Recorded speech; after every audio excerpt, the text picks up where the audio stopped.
Welcome to Strategy Battle Games to GBHL YouTube video. You're here with your host GBHL Damian. I'm here with my hobby vlog number 48.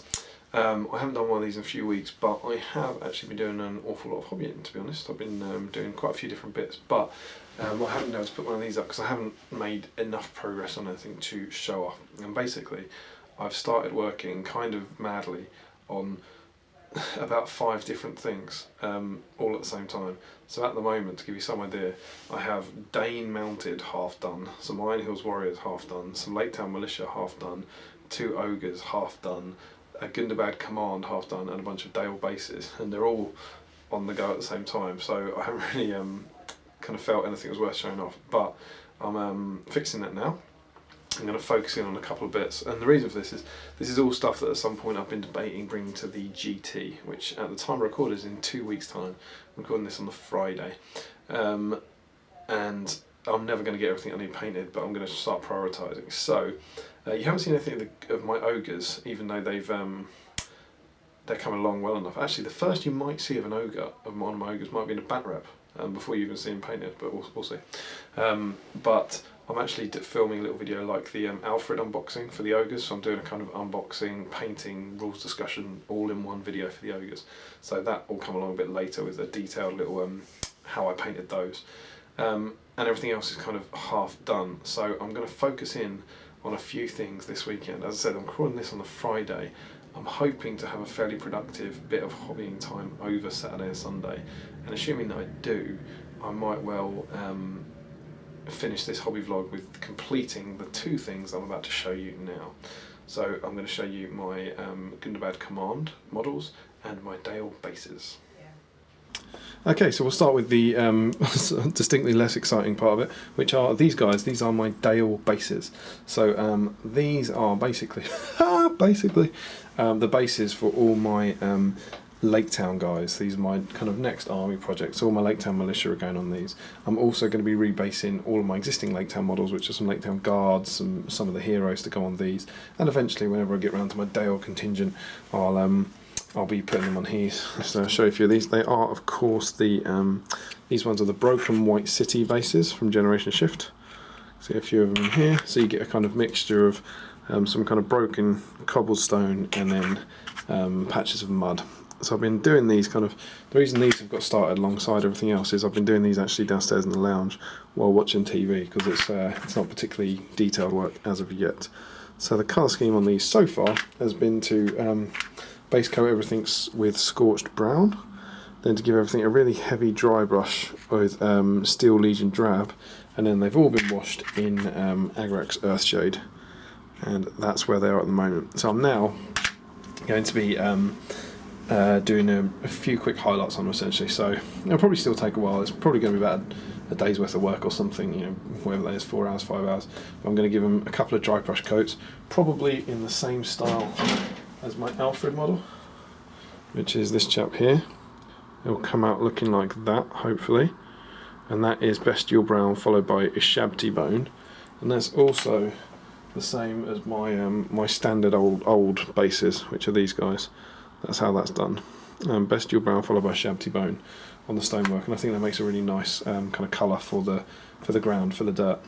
And then I'll be painting the cobblestones in exactly the same way I painted my Forgotten Dungeon ones, but just with different colours. So I'm going to do an edge highlight and then paint inside that to dull it down. And hopefully they'll come up as a kind of pale brown like the Dale City. So I'm thinking at the moment, I'm going to try a couple of different colour schemes, but I'm thinking probably maybe a Cracked Stone or Baneblade Brown highlight around the edge and Steel Legion drab in the middle, something like that, just to lighten them up a bit.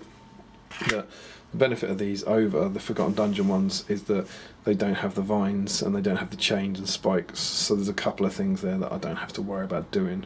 So I'm marginally hopeful that these will be completely finished by the end of the weekend, so you might see these finished in the next bit of the vlog. There's also some larger rocks on these guys, which you can see here, which I might then pick out in a kind of grey or something, because they are fairly significant on here, even though it's adding more hassle to the job for me. But I think I might do that. I'll have to wait and see how I'm doing. So there we go. Those are my Dale bases, and potentially, whilst I will never ever get all the models done that need to go on these, the reason I'm doing this, which is 23, is because potentially there are 23 models that I would want to bring to the GT that would need to go on these bases. So that'll give you something to think about. And as I said, that's also sort of dependent on getting other models painted. They're kind of these guys would be backups if I don't get other models painted. So it's all very confusing. But worst case scenario, I'll need 23 models on these Dale bases for the GT. I will almost certainly not achieve that though, but at least the bases might be done. So yeah, that is my that is one of my ongoing projects at the moment. And the next project that is very much ongoing is a couple of cool conversions. So this guy is my Gundabad banner bearer. Ta-da! And there he is. I'm taking my Gundabads, absolutely certain now, I've made up my mind, I'm taking my Gundabads to the GT. And the points kind of didn't work out and made me need a banner. Also, a banner is very important for a couple of the scenarios, so I've decided to do this conversion. You may have seen a post up recently on the Great British Hobbit League where I was after banners and asking which banners were clear, so that plain rather than having the detail sculpted onto them, so that I could get a plain one. And I was after one of those, I was thinking maybe the Morgul Knight banner, but unfortunately all those Finecast ones except the Mordor one I think were sculpted on, which isn't really what I was after. But thankfully Step Up Mr. Hero Dave Fredericks, who then did this conversion for me. So we've got a Gundabad Orc Warrior here. I've done a head swap on him, and I've given him the weapon of one of the Gundabad Berserkers. You'll see more of this in the next model I'll show you, but one of the cool things about the Berserker kit is all the extra weapons you get. So I was able to make him stand out a bit more by giving him this really cool scimitar kind of sword. Very much in keeping. So I did that, and then Dave made the banner for me. So it's an original Dave Fredericks sculpt, this, which is pretty cool. It's got a little dwarf head on that. And the guy's an absolute legend, a good friend of mine, and I really, really appreciate this, Dave. He turned this around in no time for me. He's made this little banner and popped that off to me. There we go. I've given him a shield as well, so my banner's got a bit more protection. And as you can see, he's been base coated and shaded. Before anyone's thinking it's not finished by any means, but if you followed my previous blogs with how I paint my Gundabads, he's just been shaded. So it's the same paint scheme as all the other ones I did, but he's now ready to be given his various highlights, which I'm quite looking forward to do. And then there's the tricksy business of the freehand banner, which I'm going to try and make look like Mount Gundabad. So I haven't painted a banner in a while, so I'm a bit worried about that, particularly given I'm up against it time-wise, and I really don't want to waste a lot of time doing that. But I really like having this conversion. There's no Gundabad banner model available at the moment, so he's a bit of a centrepiece for the army. So I want to try and make sure it looks cool. So there we go, Gundabad banner bearer. I'm very happy with him. Cheers to Dave for his help on that one. Also, I did this guy. My Gundabad captain. So I decided that obviously, despite having a Gundabad captain already painted, I didn't have enough on my plate. And when I started building army lists for Azog's Legion, I've sort of found that as soon as you get past 600 points, you kind of need a second captain. You probably don't want the other Azog or Bolg, and so you probably need a second Gundabad captain. Of course, there's only one model. Now, There and Back Again, the new book, is obviously awesome, but one of the downsides of it was there's now a profile for the Keeper of the Dungeons. And that model, that old Gundabad Orc General, was a great proxy Gundabad captain, but obviously now that's just a direct proxy, and we can't really use him. So, we need a new Gundabad captain. And I wanted to do this. I took some heavy inspiration from Matt Davis with the trophy rack, and also Tom has tried to make a version of this guy in the past, and he's kind of meant to be the guy who's behind Azog. When in the Battle of Five Armies, Azog and Bolg have a little chat, and he sends Bolg off to Gundabad, and then there's this guy behind him with a big kind of Roman centurion kind of crest and a giant sickle spear, and it's kind of meant to be based on him with a few little additions. I want to thank Ian Marley for sorting me out some new Gundabads. Really appreciate that. Did us a good deal on those. And so I've also got another 4 Gundabads line. He's also one of the banner bearer. And so I've got another 4 Gundabads line about to make some more conversions at some point, which will be cool. So I'll add on the 4 guys. But this guy, obviously another Forgotten Dungeon base from Matt Davis. Gundabad legs, a different warrior's body. It is then the same arm. Yeah, so the body and the right arm are the same one. And just one of the generic Gundabad left arms on here with a shield. Obviously he's a captain, so I wanted to give him a shield. The head is from the old Uruk High conversion kit, and I dug around for ages in various bits boxes until I found him. I knew I had a copy of it, but I think it works really well. The scale's right, and the head works well for that. And probably slightly the most complicated bit was the weapon. That's fairly distinctive in the film, and I'm really quite happy with how it came out. And what it is again, I turned to the Berserker sprue. So if any of you have got the Gundabad Berserkers, you'll know that this is the handle from the two-handed axe, and you get 3 two-handed axes in the kit, and obviously I've actually only used 1, so I've got 5 spare. So I took that handle and I cut the sword off the hand, drilled through the hand, and then put that one handle going up here. And then what I've done here on the other side is taken another handle. So that is exactly the same part, but now turned around. So this bit here at the bottom is now along the top, up here. And so it works out to about the right length. And perhaps more importantly, having that handle bit here at the bottom actually gave me a larger surface area to attach the blade. So then the blade is again just one of the scimitars from the Berserker kit. So it's this sword here.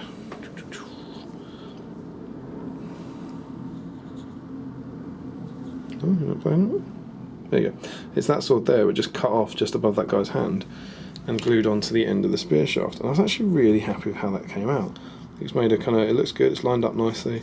It makes a cool, weird looking spear weapon, essentially. It doesn't do anything, it's not like it's a two-handed weapon. I don't actually think, can the Gundabad captain have a two-handed weapon? I don't think he can. But it's just to make him stand out. And so there was a few things there. Obviously you need your captain to stand out from the other Gundabad, so a unique weapon helps. The helmet helps, but then also I wanted the trophy racks were a cool idea, and Matt Davies has done some of these recently. And if you go and look at the Chronicles books, you'll see that there was a lot of orcs with trophy racks, and there was actually some guys in prosthetics who were filmed, and you see them ever so briefly in the film, but clearly they're not given as much attention as they were meant to. So I thought that would be a cool way of making him stand out. So we have 2 Grim Hammer heads on here, which are very, very carefully, as you can hopefully see, carved their beards off as well. So I carved the beards off the Grim Hammer, so it hopefully looks like the beard's kind of flowing in the wind, which I was quite pleased with how that came out. I think I've got it about the right thickness. So I have to be a bit careful, but it's relatively easy to do because they're lovely kind of plastic models, which is quite nice. And then I drilled through both heads, a little pin vise, and I inserted this piece of wire through it. And this is actually, it's a large safety pin. So it's a large safety pin that's been cut, and the 2 long edges of the safety pin have been put in there.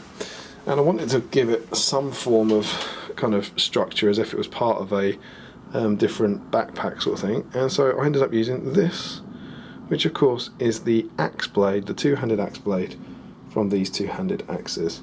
And it has the benefit of being in the same kind of Mount Gundabad shape. So I was able to attach that and have these kind of spikes coming out of it. And then my green stuff skills are really, really weak, but I was just about able to put in some kind of straps to make it look like it might have been attached to him. So the idea is it goes around his waist like that, and then there's meant to be kind of loops. So you can see it kind of goes under his arm there, and it goes up under his arm there. So it kind of makes some sort of sense for how that would stay on his back. So there we go. I'm really happy with this guy, and thanks for I put the picture up on the Facebook group and got loads of likes and loads of comments. So thank you to the people who did that. It's very kind. But I think he certainly stands out. He'll look cool. And whilst he was obviously intended, as I said, as a second pose when I've got 2 captains in my army, it shouldn't be a massive surprise that he's quickly become my favourite. So I'm now, despite the fact I have a Gundabad captain painted and I only have 1 in my army for the GT, I'm trying to get this guy painted as well so that he looks a bit more up for a fight. So there we go. Those are my 2 Gundabad command figures that I'm working on now, and I think I'm prioritising them. So as I said, a bit of hobby time over the weekend. I'm going back to visit my parents, so I'll get a bit of downtime there to do a bit. I'm going to try and get all the bases done, and then I'm going to try and work on these. He'll certainly be base coated and shaded by Sunday, I would hope. Whether or not I've managed to do the kind of highlights on these guys will remain to be seen, but I will hope to be filming a bit more on this hobby vlog on Sunday evening, when I can hopefully show you a bit more progress. Okay, and it's update time. I can't honestly remember. I've been working on so many different bits, but I think I basically left you last Sunday hoping to record this on Sunday night, and as it turns out, I'm actually now recording it the following Sunday night. So I could be wrong about this, but I think this is like the first thing I've recorded in about a week for this. So this blog has ended up taking 2 weeks instead of 1 week as I hoped, but we do have some good progress to show you. So first off, my Dale bases are done.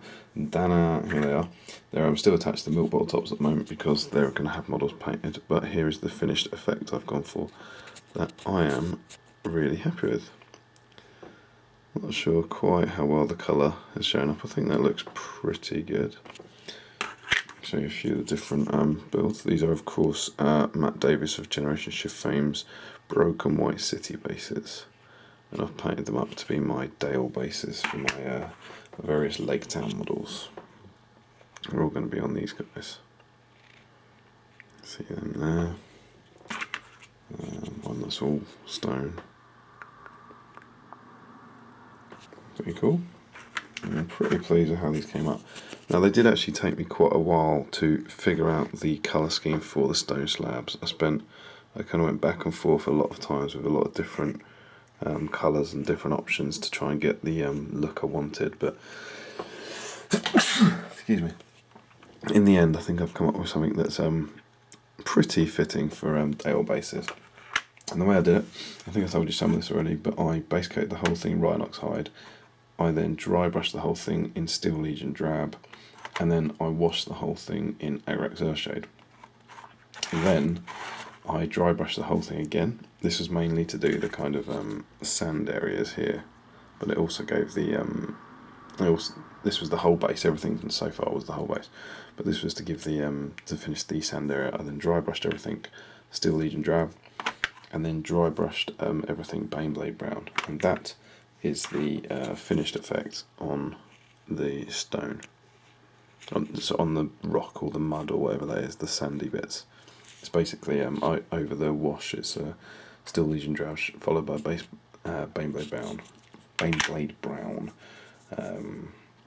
dry brush, and then I moved on to the actual slabs themselves, which were the things that took ages to kind of figure out what colours I'd use. And I ended up, it's basically the same technique as I used on my Forgotten Dungeon ones for Dog Order, where I edge highlighted them with Rakarth Flesh, which has very quickly become one of my absolute favourite go-to colours over the last year or so. So I don't know if you can see, just right around the edge you get these very bright, high, kind of pale highlights. Hopefully see some in there. And then I went back to Baneblade brown and painted around the inside of those highlights in exactly the same way I did with my Forgotten Dungeon bases. So if you can imagine, I've edge highlighted with Rakarth Flesh, and then inside that edge highlight I've painted Baneblade brown. So you should now, hopefully if it's coming out, you should be able to see three colours on here, which is the very, very light white Rakarth Flesh highlights on the edges, then a kind of Baneblade brown here in the middle, and then right in the middle you get this kind of darker area, which is the washed and dry brushed rock. So that's how I did them, and I'm very pleased with how they came out, and thankfully I was able to sort out a colour scheme that I liked, so I then batch painted 23 of these things to get them ready. And then the only thing that was left then was the big piles of rocks. There's a few kind of clearly large rocks on there, and I to do those I painted them Eshin Grey, then dry brushed them with Codex Grey, and then washed them with Agrax Earthshade, and then did the rims Mornfang Brown. So the advantage of doing the Mornfang Brown was that they match my normal bases. These are how I always used to do bases. So these are my kind of Mirkwood Elves, which of course will be fighting alongside the Lake-towners a lot of the time, and hopefully they don't look too out of place. The rocks painted slightly differently, but I think it kind of ties in quite well, hopefully. So yeah, if I ever put those on the table together, it'll hopefully look like they're in the same area, but maybe the elves just got a bit more grass on them. So we've got that. So there we go. And as you can see, I've got about, I don't know, I've got 3, 4, 7, 15 of them here. And hopefully, as you can see, lurking in the bottom, in the back, the reason I've got 15 is because I've actually started painting some models on them. Now, these aren't new models I've painted, but I've basically started rebasing all my Lake-town models. So these are my old Lake-town Guard, which I've had painted for a couple of years now. You can see around the feet, you'll see some little white areas because I haven't touched them up yet. So these models were all cut off their old bases and have been glued back on, and they all need a little bit of work on their feet just to tidy those up, which is fair enough. But you can start to see the effect of how the models look on the bases, and I really like them. Again, like the Dull Gouldal ones, I think they make a very nice neutral base. And I've obviously left these guys on the milk bottle tops as well, so that I can hold onto the milk bottle tops while I touch up the feet. So I've got five Lake-town Guard that I've painted over the years. Actually got some more Lake-town Guard on the way, hopefully to be painted within the next month or so. Look out for them in a hobby vlog before too long. And then I've done a few of my heroes. So I've got my original Alfred. He's here now here. I don't know how well, if I've ever showed him on the on one of these hobby vlogs, but I was very pleased with him when I did him. Still quite pleased with how this model came out. I don't think the model looks anything like Ryan Gage. He's got a moustache. He very much seems to me like a kind of concept art version of Alfred, but it's a beautiful, beautiful model. I've got Bard running. It's quite cool. I was pleased with how he came out. And I've got Bilbo, my Bilbo conversion. Has been put onto a Dale base, because obviously that's where he fights in the Battle of Five Armies, and he's now a Survivors of Lake-town hero, so needed him to be there. So you are actually seeing kind of the beginnings of a new army, or a new themed force. That obviously these will be the basis for all my Lake-town, but my Lake-town Guard will be on them as well, so they all kind of tie in together. The only model I didn't rebase, incidentally, was this guy. So I got Bard the Bowman, and just because of the way his base is integrated, he's got this giant rock. I didn't really think it'd work, and this pose is clearly meant to be him kind of aiming at the dwarfs, and I quite liked the idea of keeping this one of him like that. The other thing I could do, of course, is just cut him off the rock and then put him on one of the bases like this one. It's got this multi-stepped effect, and maybe like line his feet up on those rocks. I think that might look quite cool, but I don't think I'm going to do it for this, because I've obviously the advantage now, of course, is that I've got this Bard. So should I ever want Bard on a Dale base for the theme, I've got him here. So there we go. Those are my various bases that have now been done. These were originally painted to have some Lake-town Militia on for the GT, but I can now categorically say they won't be on the GT. So you can hopefully look out for seeing these guys covered in some Lake-town Militia. I would say in about 3 weeks' time, I think I'll have some Lake-town Militia on them. That's my hope. So there we go. And there is a bit more progress. It's not just all about bases, as I've also completed my Gundabad command. So here is my captain. I showed you the captain before. I think he was base coated, wasn't he? I think. Or maybe he wasn't. No, maybe he wasn't painted at all. I don't know. But maybe he was base coated. But he is now absolutely finished and ready to lead my guys to war at the GT this weekend. Nothing complicated here about how I painted him, really. It's all done exactly the same as my other Gundabads. A couple of Grimhammer heads on there, but there's nothing different. But I'm really pleased with how he came out. I'm just using exactly the same colour scheme. Cool little conversion. And I'm quite happy with him leading my army. Well, not leading my army, but leading the second warband. And I've also finished my banner bearer. So here he is. This is the one that Dave lovingly converted for me. So massive thanks to Dave Fredericks, Shadow and Flame. Go and check them out. Again, the guy himself, he was base coated, wasn't he? I'm sure you've seen him base coated. Guy himself's just a Gundabad, painted in my normal Gundabad scheme. And then I just kind of painted on this. I'm not very good at freehand stuff, but I just painted on this kind of, hopefully, banner that looks a bit like Gundabad. The Gundabad logo, essentially. A kind of cool little dwarf head that Dave put on the top for me, which is quite cool. Quite pleased with how he came out. So yeah, very pleased with him. Very pleased with both of them. And there we go. And those are my two commanders who will both be going to the GT.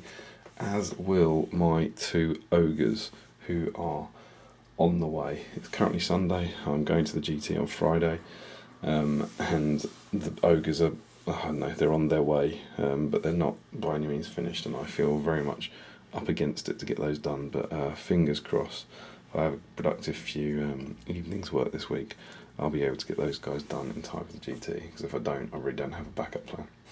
But there we go. That's the end of this hobby vlog. I hope you found it interesting, and I hope it's given you some updates. I know it's been a bit of a while. It's been 3 weeks for me. I would think maybe there'll be a hobby vlog next week showing off my 2 ogres. That's my hope. We'll have to wait and see, I suppose. But yes, until then, don't forget to comment, like, share and subscribe. Support your Hobbit host by clicking links below. Follow us on Twitter and like us on Facebook. Support your Hobbit hobby and happy strategy battle gaming.